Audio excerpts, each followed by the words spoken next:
Hey, Coach, how you doing? You're like halfway into your 9-game homestand here. Has it been everything that you thought it would be so far?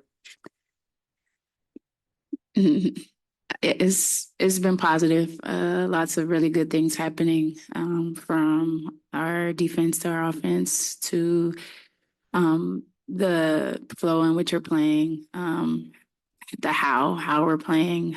So there are a lot of good things, but I'm a coach and I'm never satisfied. So it's been positive though.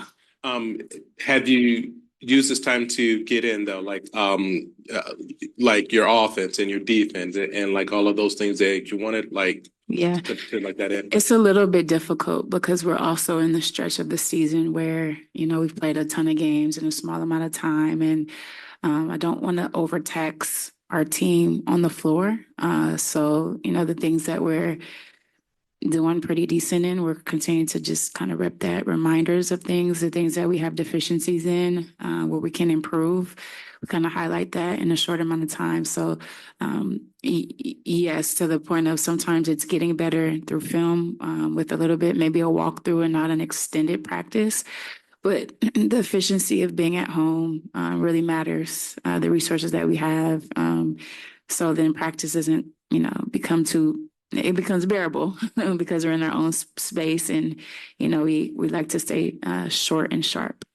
In terms of your steals and kind of that number there with this offense, it looks on paper like 2019, when you guys had Jordan and Tasha doing it, but it feels like you guys are doing it totally different because you have like more players who are, getting steals. So just did you envision like that being a big part of this defense? I did, mainly because we have the athletes to do it. At various positions, you start, on the ball with Skylar, on the wings with Jewel and Jordan, and what NECA and Ezzy can do in the post. There's a lot of versatility. There's a lot of length. There's a lot of athleticism, and there's,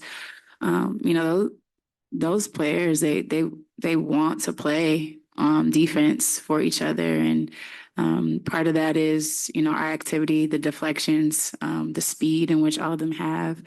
All of those things matter when you're trying to build a really good defense. And then you think about what Tori brings, what Sammy brings. There is a lot of physicality and energy in those players as well. So I think we had a well-rounded team that can do a lot of things on that end of the floor. Is there like a number of maybe either steals or deflections that you have in your win? We have a goal every game of Skylar always talks about we moved the needle. It started off with 25, I believe, at the beginning of the season. We're up to 30. Might be 30 plus deflections every game. That's our goal. We have a couple of defensive goals as well. And then just like the last one from me, just in terms of like the free throw shooting and what you guys are able to do there, just also got like 4 players who are 4 of your starters who are average better than 82%. Ezzy 90%. You ain't even got to tell me. It's crazy. So have you ever seen that before? From a post player? From like to jump from 76 as a career shooter, and just all-star level type work, right? I haven't seen that, and especially at that position too. And I think that there's a lot of things happening. Obviously, environment, team. Our points in the paint allow that, our aggressiveness to the rim allow that, our spacing, the talent on the floor allows that. But I think, we're very mindful of the opportunities that we have to get to the free throw line and put them in. We weren't kind of connecting early on in the season, and I think that we've done better. But the aggressive level to the rim gives us, some versatility in our offense as well. We're not just settling for threes. We're kind of putting pressure at the rim. I think it's important. And then I'm sorry, I said last one. You thought the question. I know, right? The keys against Chicago. Yeah, the first, the rebounding is going to be very imperative. It's not just on our post players, but it's going to be a team effort because that's where Chicago thrives. Soft second chance points, and then their aggressive level, their heart, their passion to go just get rebounds. We also can't foul. In a lot of their few games, they've had 20 plus free throw attempts, and they're able to readily capitalize in that area. So when they do get into the paint, we have to be vertical. We have to be very fundamental in that area.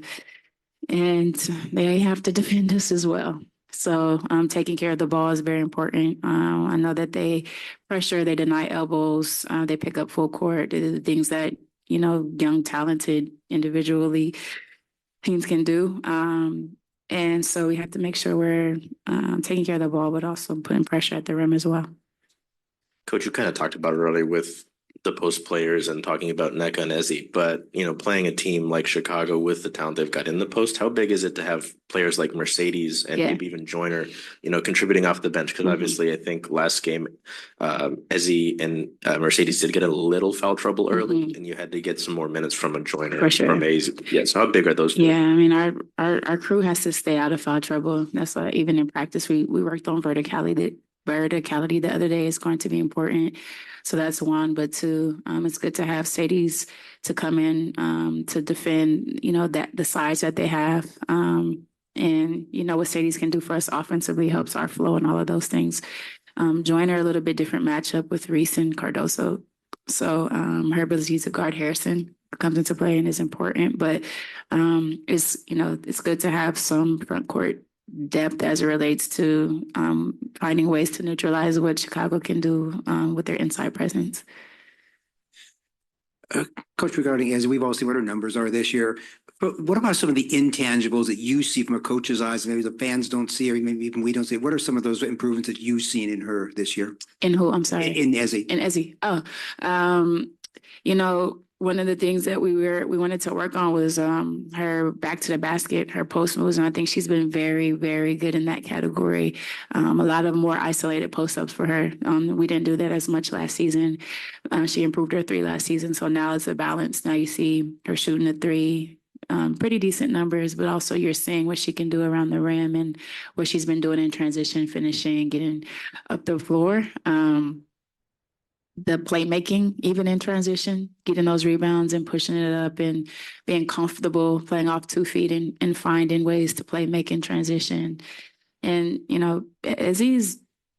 she works so hard. And so the steady improvement comes with, acknowledging what those areas of improvement are and just working every day to get better. And that's what you're seeing, a young player like really finding her groove in this league. Coach, at the end of the last road trip, Jewel had a 1 point game, and ever since she has kind of exploded on the field. She has had some really good games. She had 2 30-point game. That was at the end of 3 road games, and now we are in the 4th straight home game. How important is it for Jewel and the team to have her on that safe space mindset, comfortable mindset? Yeah, it's very important for Jewel to come out aggressive, get in a groove early. The other thing that's happening, even in those times that the shots weren't falling, she was doing other things on the floor, rebounding, assisting, finding ways to stay engaged. So we all know that Jewel's special, and what she can do in this league as it relates to putting the ball in the hoop is one of one. Honestly, it's it's something that she's worked on and knows that she can do at a high level. So she's talked about being at home, being comfortable, being important, but I think the awareness of what this stretch is kind of honing in on, it's time to kind of get going. And I think she's in a good group. With Jordan Horston, you may have answered this post game the other night, but she mentioned that she texted you about wanting to guard the best player on the other team. What did that conversation go like, and how have you seen her embrace that and successful? I think it was sometime in the off season she sent that message, and my response back was one of confidence building and acknowledging that she will do it and has the ability to do it. And we expect that from her. And the off-season work was dedicated to that sentiment that she had in her mind to want to be really, really good for us this season on that side of the floor. And the thing with Jordan is, is staying in a pocket of positivity and confidence. And that's what we're seeing right now is, she's put her mind to it as far as it relates to her getting ready for the season. And now the reps that she's gotten last year and the early reps that she's getting this year, it's all coming and she's coming into her own, not just on the defensive side of ball, but her efficiency around the rim is very, very important. And again, just a young player in a groove and wanting to be special in this league. And quickly, just her length. Yeah. As a former player, how frustrating is it to go against someone with her kind of length and quickness? Yeah, it's length, it's quickness, but I want everybody to understand Jordan is a smart defender too. The scout and the tendencies and the understanding of area of the floor, like all of those things are coming into play. And it's good to see a young player like that show that she can also defend at a high level here, because at the end of the day, sometimes you can have all of the natural gifts, but you have to be very smart with what you do defensively. So the length does bother a smaller opponent. The length does, match up against Bonner. It helps in that way. So her versatility there and her physical attributes make her a very, very good defender for sure. And last question we'll take from Christian on Zoom. Christian, go ahead. Hey, Coach. I hope you're doing well. The last time these two teams met on May 28th, it's really kind of a tale of two tales. Two different really startup line of changes as far as Chicago with. Sorry, hold on. Yeah, Christian, can you restart your question, please? Sure. The last time these two teams met on May 28th, there's really two different teams with Dana Evans starting for a point guard for Chicago, and now they have Lindsey Allen and Kennedy Carter starting. And also, since Jordan started these last 4 games, Seattle has the best defensive rating in the league at 88, I think, and offensive rating is around 104, I believe. Could you just speak to Jordan's impact that we may not see on the court and how that has benefited the team so far? The impact is you see it. It's defensively, honestly, the matchups that she has to take on. She has to guard Kennedy Carter today, talking about a different type of offensive player that she's seen in the last few days. This is a different beast. Utilizing her length, but also utilizing her athleticism to match Kennedy's athleticism as well.